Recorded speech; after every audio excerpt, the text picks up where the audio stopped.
You're listening to Housecast, the official Lowerhouse Cricket Club podcast. Shout out to our sponsors Spoonful of Sweets, Virtual Food Service, Milltown Pies and Rexel. Up the house. Hello everybody and welcome to the Housecast, Lowerhouse Cricket Club, a special edition for two reasons. One, we're casting when we've got beat, and two, we're going to preview the WORSLEY Cup final on Sunday. So we few and far between with our host today, but I think we might get another one or two coming on. But so far, it's me and Joe Martin. Hey, Joe, how are you doing? I'm all right, thanks, Jez. I will tell you a funny story about that, actually, when you said we're casting despite losing at the weekend. Yeah. I was, as I'd gone in, I went into bat on Sunday. Right. And I'd actually started okay. I'd got a couple of runs and then 8 to 4. Yeah. And then I got on, and then Paddy got a single, so I was on strike.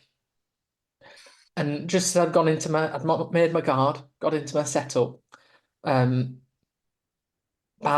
asked the Berts behind stumps, "Wonder if we'll hear a podcast this week," as we were 150 for 9.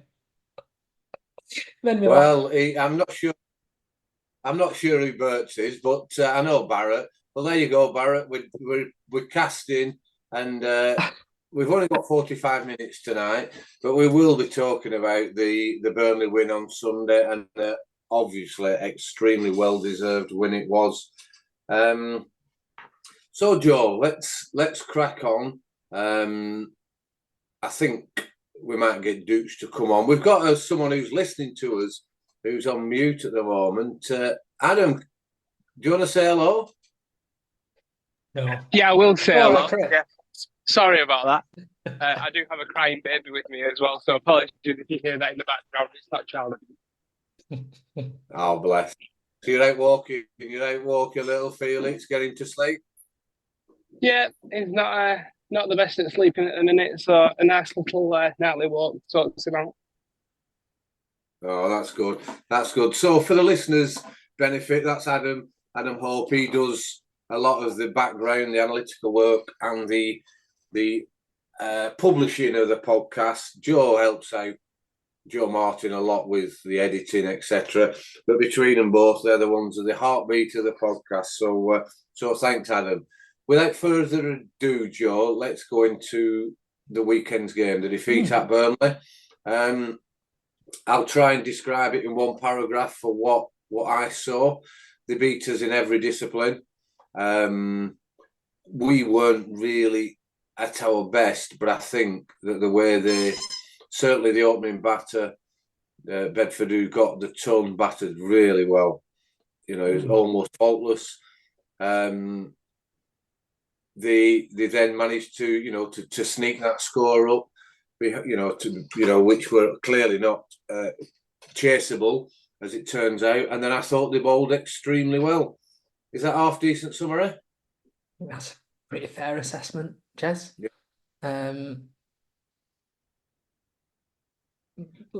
Opening Liam Bedford battered extremely well. Yeah. Pretty chanceless, I would say. I can't remember a chance that he gave, actually. So yeah, he batted extremely well. Supported by his rest of the batting order. And then they backed it up with the ball as well and put us under a lot of pressure. To ultimately come out with the win. So sometimes you've just got to hold your hands up, Jez, and say, "Well played," and then crack on. But there was some really good, there were some really good things that came out of the game from our side. Hawkey bowled extremely well. Yeah, he did. Paddy came back really well and bowled well.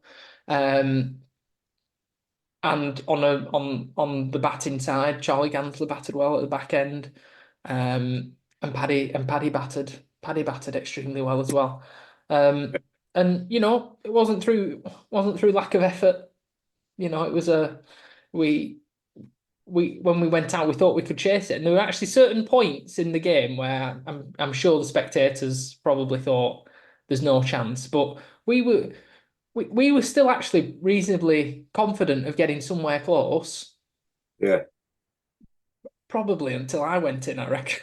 I reckon.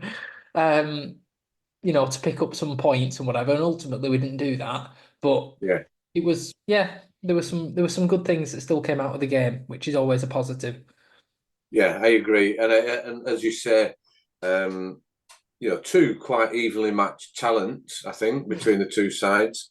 I just wonder, we just kept losing the extra wicket. I agree, 6 down, 7 down. Yeah. We were still, it's 8, 9 and over, which is a task, but it were doable with this, with the talent that we've got there. But anyway, I'm quite comfortable now. The league title's gone as far as we're concerned, and I think it's over to Darwin and Burnley. I know you lads will be working your nuts off at practice and giving your all for the league game. So let's continue to support them all. Their pro were quite vocal towards the end, in an easy win, I thought. It seems, he doesn't really say a great deal unless they're going to win quite easily, when it gets tough. But that's cricket, I guess. That's cricket. We are going to move on to the preview for the Worsley Cup.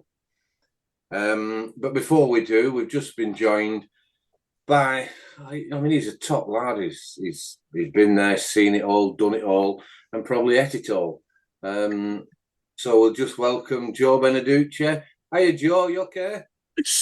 Hello, gents. Yeah, all good, thank you. Sorry I'm late. I've been on the golf course with two Lowerhouse legends and one, connected with no Lowerhouse, but not a legend. Me and Blaise have just beaten Francois and Richard Johnson. Do you know Richard Johnson? Yeah, I know Richard Johnson. We played tennis with him. Yeah. Ex bar staff, I believe, at Lowerhouse. Did he play as a junior at Lowerhouse, Joe? Yeah, No? I think he did from memory. He definitely worked behind the bar. But anyway, that's why I'm late. He's a good lad. No problem, Dooch. We're going to power through this, Dooch. Okay, John good. Martin, he's got an appointment at the hairdressers at 9, so he asked that we've got about half an hour or so. All right. So we've just spoke about the Burnley game. Mm-hmm. Joe Martin got a bit of stick from some of the Burnley fielders, and it's good crack. I love it, saying that we won't podcast this week because we got beat, but obviously we don't. We don't just cast when we win. Some people suggest. Your view of the game on Sunday, it's as me and you spoke towards the end of the game, dude. From me, they were outplayed us in all departments. Have you anything to add to that? No, I would agree with that, and I spoke to Ben this week, and he pretty much agreed with that. He felt we were thoroughly second best. We let them get off to a bit of a flyer, not a huge one, but a bit of one, and we were pretty much behind the game from that point onwards. I think I said to you at half time, I was worried at half time. Having seen a couple of the dismissals, Ockies and Liam Bedford's, I was worried that was a lot of runs on a pitch that looked like it had a couple of demons in it. Maybe not demons, but certainly a bit of assistance. And we just never really were. We never really were up in the game in the second innings, were we? So yeah, we move on. We got outplayed. We've got no complaints, and we move on. Exactly, and I think 100%. We great us fans and people who are connected to the club. For the listeners' benefit, Duke said exactly that at half time. He said, I think that this pitch is starting to change a little bit, and they've probably battered better than we gave them credit for early on, because Johnny Whitehead and Ben came out, and I'm thinking they're going to do the classic straight drives, 4, 5 and over for the first 10, but they struggled on it. So Duke, your assessment was perfect. Let's move on. Sunday, the 98th Worsley Cup final down at Lowerhouse. Lowerhouse versus Todmorden. People who listen to this, we're going to get the podcast out tomorrow, which is the the Thursday before the final. There are tickets available. I think we're over 1,500 sold already. So it's going to be a great atmosphere. Lots and lots of people there, lots of tents, and a great spectacle for the Lancashire League. The weather's forecast changed a little bit, and it looks to be improving as the week goes on. So Joe Martin, I'll come to you first. What's the players' not attitude? What's the feeling? How's the squad planning and prepping for the build up to the game on Sunday? In the finer details, Jez, obviously I'm not involved in those. But generally it's been the same atmosphere that we've had all year, which has been immensely positive. We know that we are a good team. The league table shows that, and the fact we're in the final shows that as well. So it's just a case of seeing what we can do. Yeah, right. Thanks for that, Joe. So the prep will be up there. There'll be plenty of training. We've been prepping and training. Yeah, absolutely. Yeah, and the way the pro was on the podcast, people who haven't listened to it, go back and have a listen to that. It's an absolute treat of a podcast. Go on, Joe. I was speaking to a Lowerhouse legend tonight who said he'd listened to it, and he said that it was excellent to listen to. Really brilliant insight, and you wouldn't expect it. So, yeah. Who was that, Joe? Who was the legend? Haggers. What a guy. Yeah, we had an hour with Haggers on Sunday, didn't we, Jez? We did. He came around, and why I feel a bit under pressure now with 32 minutes left, but we have to tell. Haggers was sat with Joe, myself, and a few others, and it was quite bizarre. I have to tell this story. We were sat very close to the Burnley Cricket Club Frog Box. For those who don't know, the Frog Box is the stream that most clubs have that allow the game to be shown on YouTube. It's shown live. It's a fantastic innovation over the last few years that you can watch it. But unbeknown to us, there was a microphone that was live on the Frog Box. After about 15 overs, I was aware of it, and I told a few of the people who were sat with me names. I'm going to not name them to protect them. Just be careful what you say, because it would be broadcast and it is recordable and people can download it, etc. One of the first incidents was one of our top spectators, and the loveliest bloke going, Father Brian, got a right telling off from one of the Burnley Cricket Club fans. I'll not go any further with it, but he got a proper telling off, and that is on the Frog Box. And then there was a little bit of banter from a few people who were sat around. And thanks very much to Peter Holden, a Burnley Cricket Club committee or organizer, and his wife. They walked all the way around from the bar area right to the sight screen to tell us that Mick Binns had rang the club's landline to tell them, just watch out, because there's loads of Lowerhouse fans sat next to the Frog Box and we can hear everything they're saying. So Haggers comes along and he starts talking about the tale when he burnt his face at the 2004 WORSLEY Cup final with the Sambuca Challenge. So if anyone's bored, go and have a listen. So we'll move on to, that's Haggers. That's a legend that is Haggers from Lowerhouse. So we're currently third in the league, playing fifth in the league. I think equally matched. If there was a bookmaker that wanted to give price, I would suggest we're just slight favourites. What's your thoughts, Joe, on the professional, Todd's professional, who is he's having a good year. Ed Moore, over 500, nearly 600 runs, over 50. What's your thoughts about their pro? Yeah, very good player, obviously. And very capable of scoring high volumes of runs.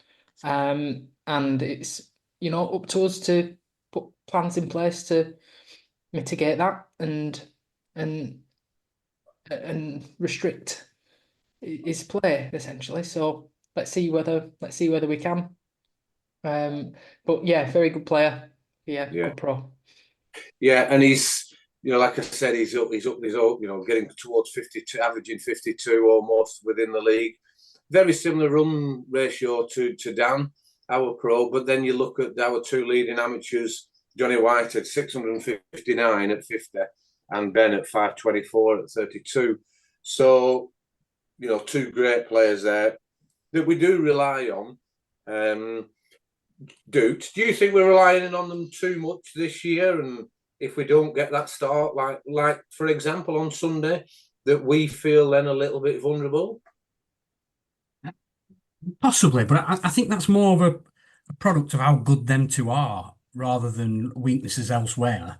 I think when you've got two such dominant players at the top, and then you follow that up with Francois at 3, I don't think you can help but get a little reliant on them just because they are so good. You've got 3 of the best amateur players in the league who happen to be our 1, 2, and 3. So yeah, I think that is the case, Jez. But I just think it's a natural product of how good those 3 are, rather than any perceived weaknesses elsewhere. If you look down the list of our batting card, it's strong all the way down. I mean, look at the innings Paddy played on Sunday. I mean, I know we've done Sunday, but he's a great player and he's batting at number 9 for us. Obviously, Joe's on this call, but he's Lancashire League Centurion, bats number 11 for Lowerhouse. It's crazy, really. So yeah, I do think there is a bit of a reliance on him, but I just think, like I say, that's because of how strong they are rather than anything else.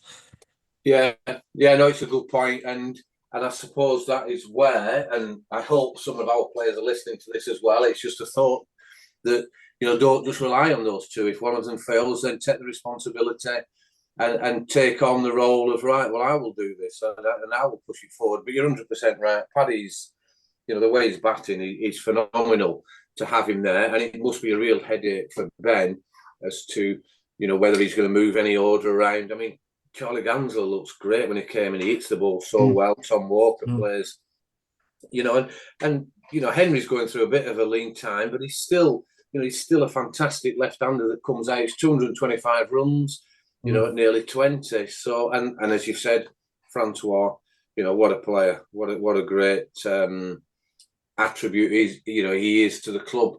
I should have asked this at the start, Dooch. Can we publicise the team now? Yes, we can. Right, okay. Do you want to just go through it? Obviously, Ben, Johnny, not in a batting order. Can you go through the other 9? Yeah, well, the easiest way to do it is it was Sunday's team that played at Burnley, but with one change.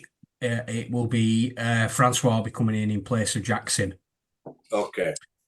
So Jack's just missed out there a little bit. He hasn't got the runs he maybe should have. He certainly is capable of, but they're all high pressure games that we're playing in now because we're top of the league, or we're fighting for top of the league.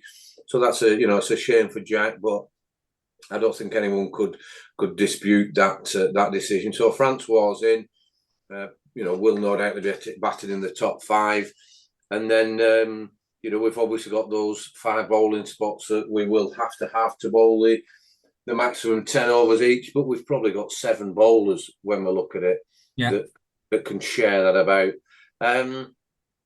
Joe Martin, I'll come on to you now around the Todd side. Sav, Andrew Sutcliffe, who's he's played there for donkey's years. He's 205 runs this year, and yet I think he got a ton against us, didn't he, last year in the league? Yeah, that's right. Yeah. I mean, what I would say about the Todd team, Jez, is that I think they're actually pretty similar to us. Actually, they're a strong amateur unit. They've got a solid set of five bowlers that they can take into a cup game where the overs are reduced even more. 10 overs each, and and bat all the way down to 11. So I think that they're a strong outfit, and they're performing well in the league too. It's not like the bottom of the league or anything, and they're in fifth place. So really closely matched, I think. Yeah, I spoke to Sav, I think, it was last Wednesday. I'm looking forward to watching them play against us. This is just my personal view. I used to like playing at Todd. I used to like playing against them. So it'd be good to welcome, the Todd players and the spectators down for a fantastic occasion. Wicket-keeping at Todd's hard, Jez. Yeah? Yeah, it's not easy. What, because of the black background? No, the ball wobbles a lot. Right. So prone to dropping them there. Well, it's a good job we're not playing at Todd then, isn't it? Very much so. Do we think, gents, sorry to butt in, but do we think that Saturday's game, what do we think, how much of a bearing does that have on Sunday's game? Good question, Joe. I know, what a great point. I'll let you answer that, Joe, but I thought of that this afternoon to bring it up, and then I've completely forgot it. Crikey, and it's happened quite a lot just recently. So, Joe Martin, as players,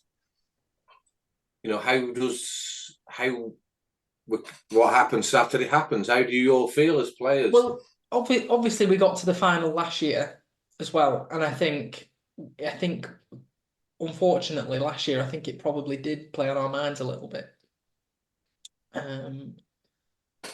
Because we played Littleborough on the Saturday and then on the Sunday, obviously, because that's the point we're talking about. And therefore, I think that we probably thought a little bit too much about it on the Saturday, about some of their players and so on. So I think you learn from your previous experiences. So if you win, great, take momentum into the Sunday. If you don't, then you've just got to forget about it, and it's a whole new game. And another set of 50 overs each, you get another go. So I think take the positive approach from whatever happens, I reckon.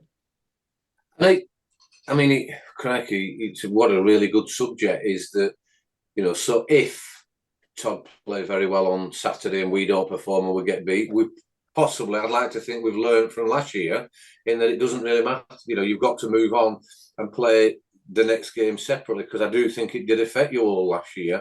But it's, it is what it is. That's a really good saying that everyone's using at the moment. I mean, the thing, ultimately, you can't do anything about it, can you? We can't go to the league now and say, well, what we'll do is we'll swap for the week after. I don't think that'll go down well.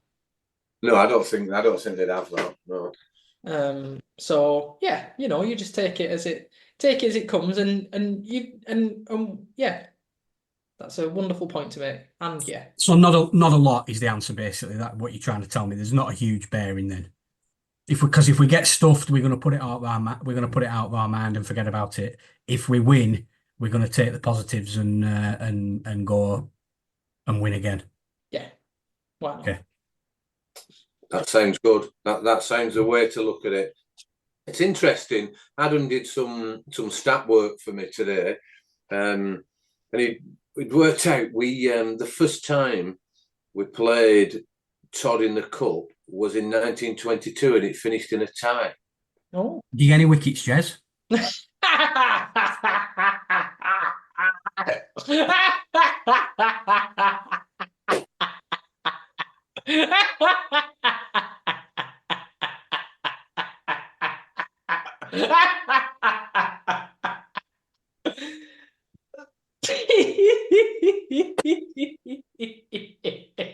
I wasn't expecting that. Oh, lovely. Have you finished? Fantastic. Yeah, I finished, yeah. Right, thanks for that. It was 102 years ago that occurred, and it finished in a tie, and they had a replay a month later, and Lowerhouse won it. Wow. And I got 28 not out in that game, dude.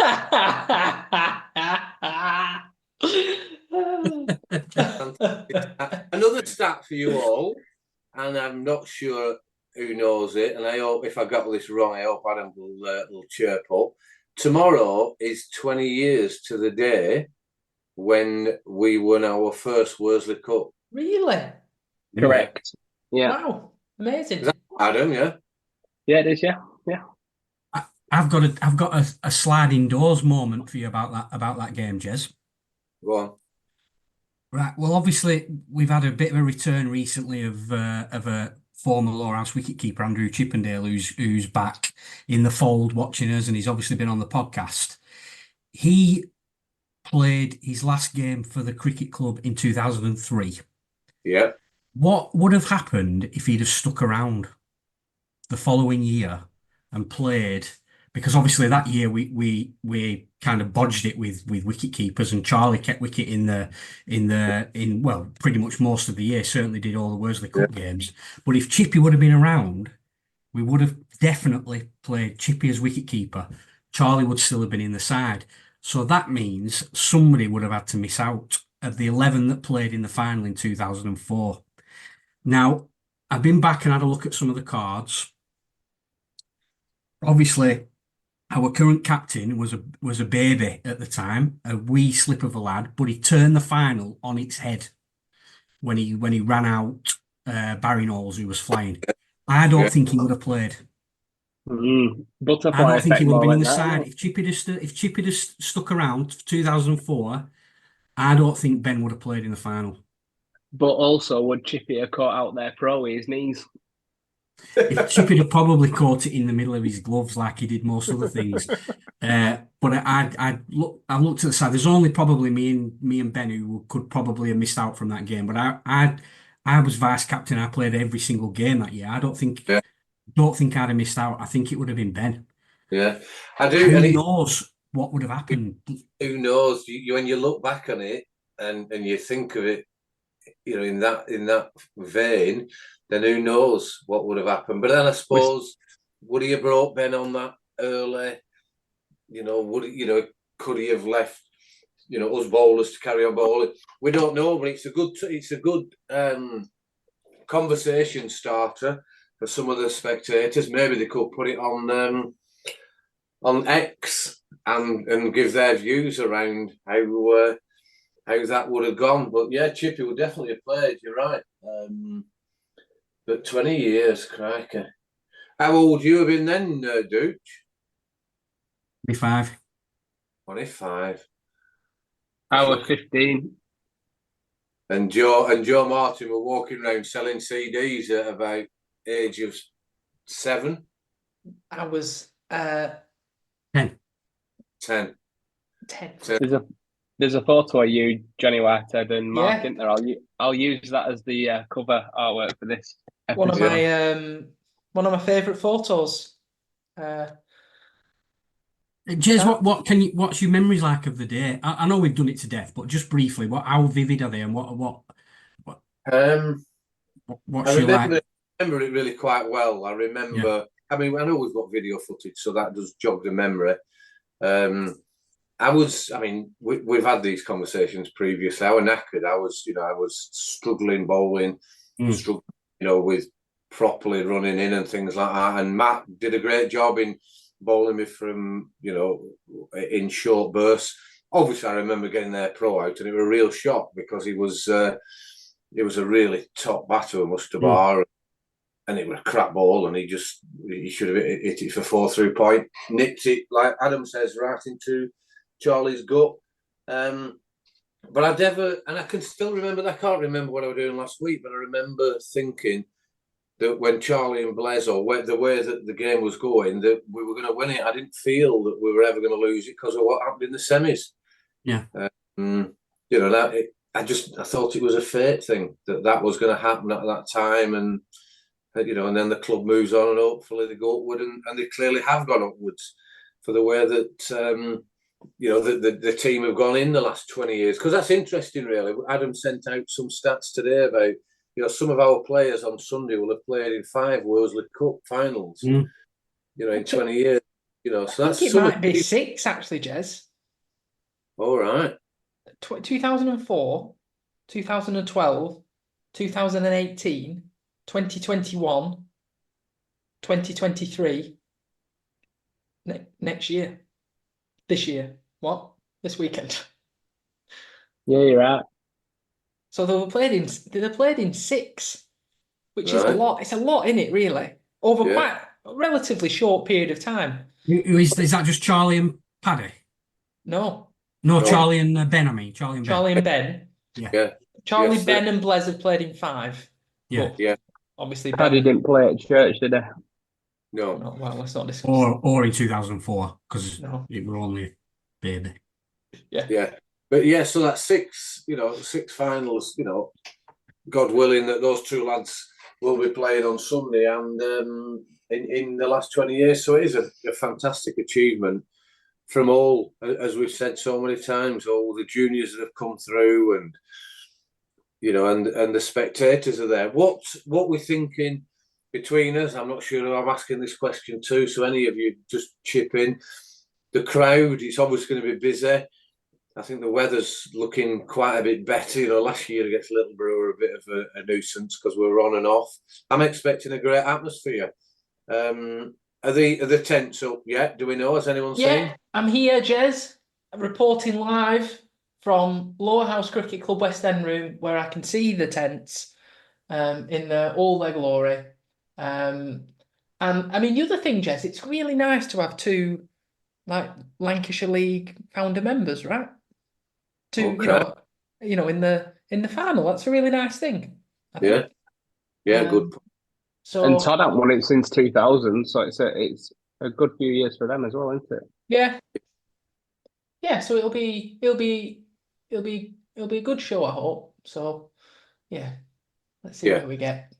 And again, let's have a bit. I'll come to you, Dooch, in a minute, mate, from the committee point of view. But just to give it to the spectators, the likes of Frank Henty and Matt Stanley and the people, and obviously Stan and the ground staff, Waddo and Roger Watson. What an effort they put in to get it to where it is. It takes so much organising to getting the money in, to selling the tickets, selling the tents and everything. As far as the committee go, Dooch, is there any stories you can tell us? Any dramas? Is there anything that that Matt Stanley's panicking about? I'm not aware of anything, Jez. I would imagine he's got everything under control, as usual. He's a bit of a all pro at these things now. I'm sure he's got it all under control. Yeah, I'm sure they have. It's so good to see. It is still donkey work, A lot of us will be down there on Sunday morning to sort, the final bits out. Marshalled by Frank Entwistle. I never thought I'd hear myself say that 25 years ago, that Frank Entwistle would be marshalling anyone. Frank's done a good job with the tents and the hospitality benches. Oh, wonderful. He does a magnificent job, Frank. Do you know what I mean? Put the beer order in with Birchall, so that's getting delivered Friday morning. And that's just for him? Yeah, exactly. So that'll be fantastic. What we need to do somehow, whether it's us podcast people, we just need to maybe get quickly together a cup final song, something like along the lines of Airport Run on Mondays, Tossing It Off on Tuesdays, Snoop again Wednesday, Mum and Dad stopping on a Thursday, and Walking Bird's Dog on a Friday and Saturday, and then Shield Thunder. We maybe need to just record that. Let's get Mark Whitehead back in the studio to get a recording done. I was sat at work when I read that. Sat in the middle of an office in Manchester. That was fantastic. I read it. Oh, it was wonderful. As you can obviously imagine, my laugh holds no. Yeah, what a great reply. Right, so have we much else to discuss around the final that we need to put out there from either of you? I think really for me, Jez, just let's have a lovely day. Yeah, let's have a lovely day. Joe Martin, have you got another 5 minutes? Yes, I have. Why don't we draw June and July's? Oh, let's do it.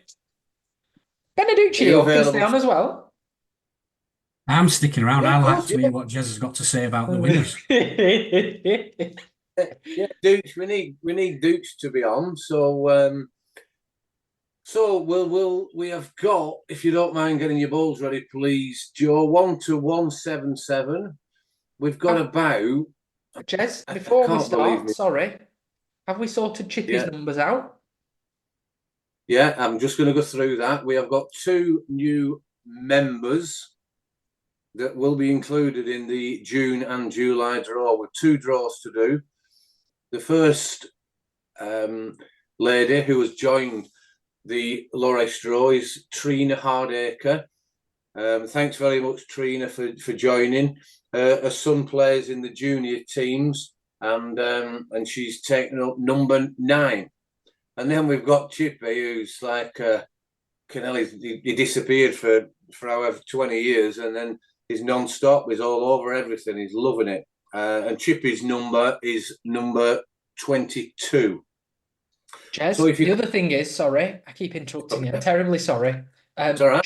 John Briley, our senior head coach, also wants a number. Well, you have told me before. Right. Well, because we've let John down, I'm going to write this down so I can update everything tomorrow or at the end of this call. John, as a bonus for wanting to be in, will be number 27. Oh, nice. John Briley. So that is a free number. And John, thanks very much for inquiring. I wanted to join, and I'm really sorry. It's down to me for not getting back to you. But I will do. Jez, you're very busy. Busy chap. No, not busy enough to sort this out. See, I'm a little bit busy at the moment, pinching my tomatoes out. We're not allowed any more gardening chat, Jez. We've been told. Oh, we got bollocked, didn't we? So there's about 15, 23 numbers in that 1 to 177. So please, anyone who wants to join, £5 a month, standing order. It's really easy, and you could be part of this good thing and this raising money for the cricket club. So June, the first prize, please, Joe Martin. Shake up your balls and give me a number who's won £100. 116. Number 116, crikey. Alec, he's been in for donkey's years, Alec Laraway. Oh, nice. I saw him on the weekend. Yeah? Yeah, nice chat. Yeah. So hang on a minute, I better write these down. I did this once and then I hadn't wrote anything down. I had to ring Adam to ask, could he listen to the recording? I will be listening to it tomorrow. I'll be editing it, won't I? Send you if you want. I think it's only professional that I'll have to write it down. So 116. This is for the June 2024 draw. £100. Alec Laraway. Well done, Alec. Next number. Work experience with Alec Laraway, Jez. Oh, did you wear that? He was in charge of a neuropsychology rehabilitation unit, and I went and observed for a day. Very nice man. What did you watch? Well, sessions and stuff, but you know. Can you describe them? Yeah, they were just like psychological patient confidentiality. Yeah. Yes, very much so. Right. It was really interesting. It was great. Led me onto the career path. Were they trying to get into what were it like? Trying to get into Frank Entwistle's head? The next number we need, Joe, is for £80 for the June draw. £80. The number is number 36. Number 36. Let's have a look. It's like multitasking, this, isn't it? Oh, it's free. Oh, shake them up. Here we go. Number is free. Can you draw that again, please? I'll cross out 36. Oh. Number 117. Number 117 is Irene Holstead. Well done, Irene. Irene's been in for a number of years. In fact, I think she won not long ago. Let me just double check. In fact, Irene won £50 in May. Oh, nice. Wow. Tom Halstead's grandma, is it? Yes. Yeah. Tom Halstead, yeah, because Tom got me the details to send me the money to.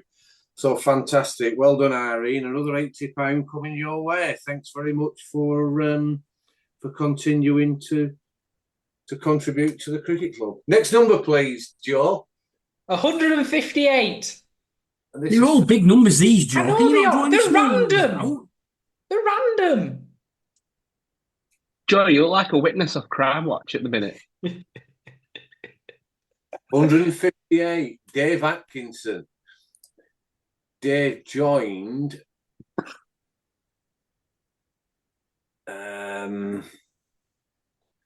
See, that's rare. I haven't got the date he joined, but he's been in a long time.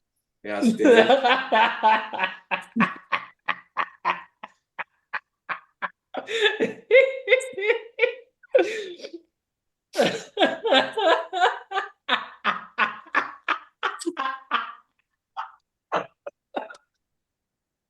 Well done, Dave. Well done. Yeah, good work. Thanks for supporting the club.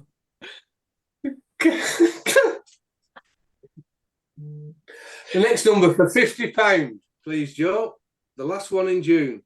Number 46. Number 46.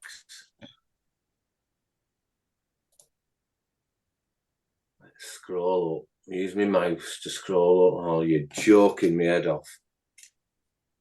Well, no one knows who this is. Tony Woodworth. Hey! Well done, Tony. Well done, Tony.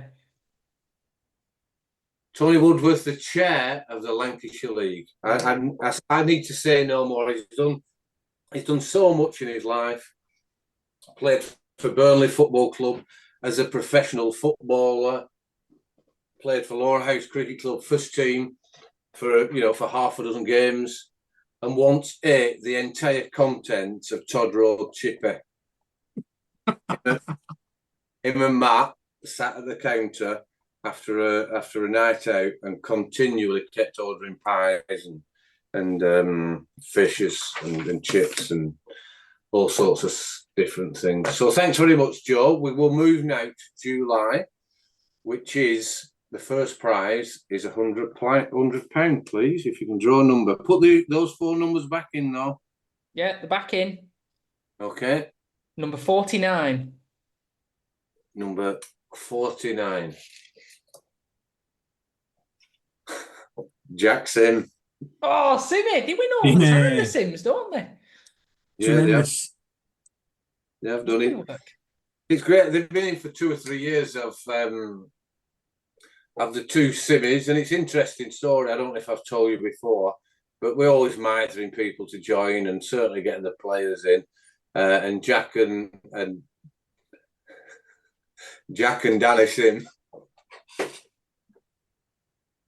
And I think it was Angela, the mum, that managed to pay for their the standing order. And every time they win, she always asks, "Can you not send me half the winnings?" But no, it's got to the person who's in there. So well done, Simmer.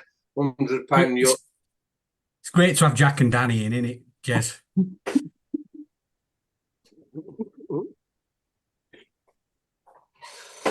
Well done, Jack. That's a well-deserved £100 coming your way. Joe, next number, please, for £80. 124. 124. Let's have a look. 124.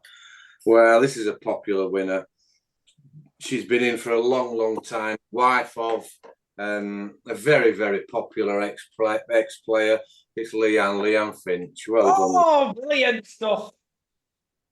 You'll be able to tell him on Friday, Joe. Yeah, I'm seeing him on Friday, yeah. Right, golfing? Yeah. Oh, that's nice. Yeah, we'll pass on our regards to him. So it's £80 on its way over to Leanne. Thanks very much, Leanne, for your continued support. Next number, please, Joe, for £70. 105. 105. Jenny Monk, well done, Jenny. Jenny nice. won. Lovely stuff. In 2023. Let me just get back to confirm how long Jenny's been in. Her sons play at the club. Yeah, that's it. Yeah, yeah. Last one. Yeah, sons are part of the junior section. It was Stan who managed to get the parents to join. So thanks very much, Jenny. Ollie had a fiver for the threes of the fours the other week. Right. Oh, brilliant. Yeah. No, that's great work. Thanks for supporting us, Jenny. And the last one in this draw, please, Joe Martin, and it is for 50 quid. Number 89. Number 89. Let's have a look to you, number 89. Well, we've had Tony Woodworth be pulled out. This lad is probably the only lad within the whole of the 100 Club or the Lowerhouse Draw that's more of a legend than Tony Woodworth. It's Chris Blazard. Oh, lovely stuff. Well done, Chris. Well done. Good work. I mean, I do have 2 or 3 bank accounts for Chris, so I'll have to contact him. There's one in Switzerland.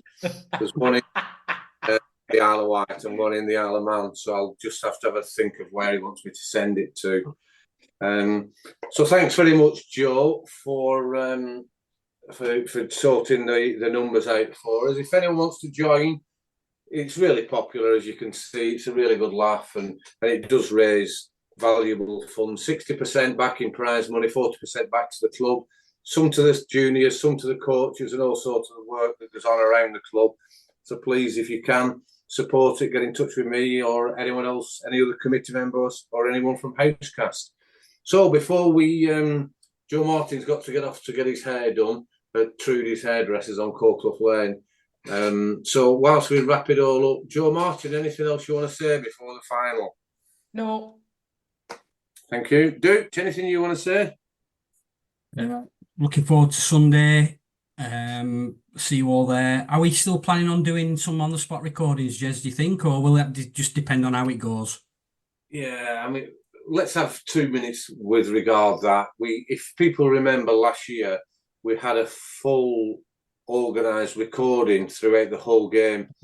Dooch and myself took hours planning it all with different commentators. We had probably 12 in the commentary team, starting at 1 o'clock. I think me and Matt went on first, and then it was like Matt went off at 1:30 and Dooch had come on, and I'd do till 1:45 with Dooch, and then someone else had come on at 1:45, and we got it all planned out. It got to 2:05, and there were no one sober enough to come and talk on the commentary. So unfortunately, it probably died a bit of a death, and also with the weather. So in answer to your question, Dooch, no, we're not doing it this year for the whole game. If anyone wants to go back and listen on YouTube, I think it's still on, Adam, is it? It is still on YouTube, yeah, and we've got the audio. Obviously, some of it is not necessarily fit for a full podcast episode, but we might edit that at some point in the future, maybe over the winter, and get that out. I think it'd be good maybe to get some snippets. I might be walking around and have a few chats with people if they're up for it. But if you want to put your 2 pence in, just give me Jez or Joe a shout, probably. Yeah, brilliant. So that's what. And Dooch, we'll see how the game goes. I would need Adam with us to work out how we're going to do it, because it's not that easy. We just have to do it with a mobile phone as opposed to all the setup we had last year. But if, maybe the last 5 overs of the first innings, and then, the last, at the end of the game we could do. Is that possible, Adam? Yeah, well, I'm in tent number 8. And like I did when everyone were abroad in 2018, I might live stream the last bit if it's getting exciting. So we'll see. Yeah, that's a great idea. I'm sure you'd be available, Duke. You're always a sensible one for us to help out with the commentary. Yeah, I'll definitely be around. Yeah. Yeah, that'd be good. I think last year the ones that properly let us down, Paul Stansfield, couldn't find him at 2:30. He was he'd gone AWOL, drinking too much. Jonathan Elm, a proper disgrace. Matto he fell off the stool as he was commentating. So we'll do. Dave Gardner were trying to find his underpants. Yeah, so trying to hide him. So we'll do our best. So thanks very much, Dooch. from me, yeah, everyone, just get down, have a really good time. Let's all relax and make sure we enjoy it and make sure that everyone else enjoys it who's around you. Plenty of tents there, plenty of fun. So enjoy that. Adam, last words from you? A couple of things. Obviously, really looking forward to Sunday. It'd be good to see everyone and obviously just celebrate the day. But obviously, what we started on with Barrett having a word about the podcast big game, it'd be good to hear if any other players during the season want to have a chat with Joe about it.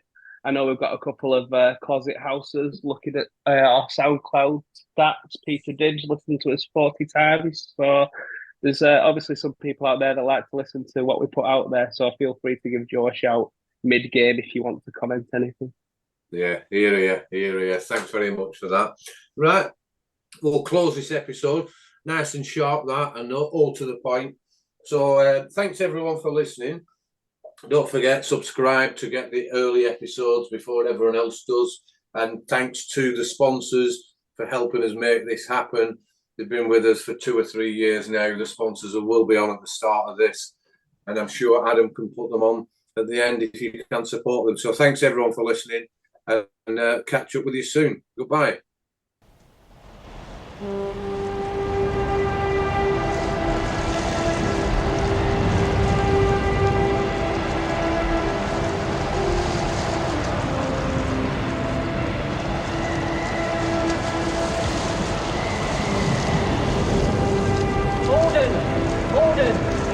Send more house to save the house.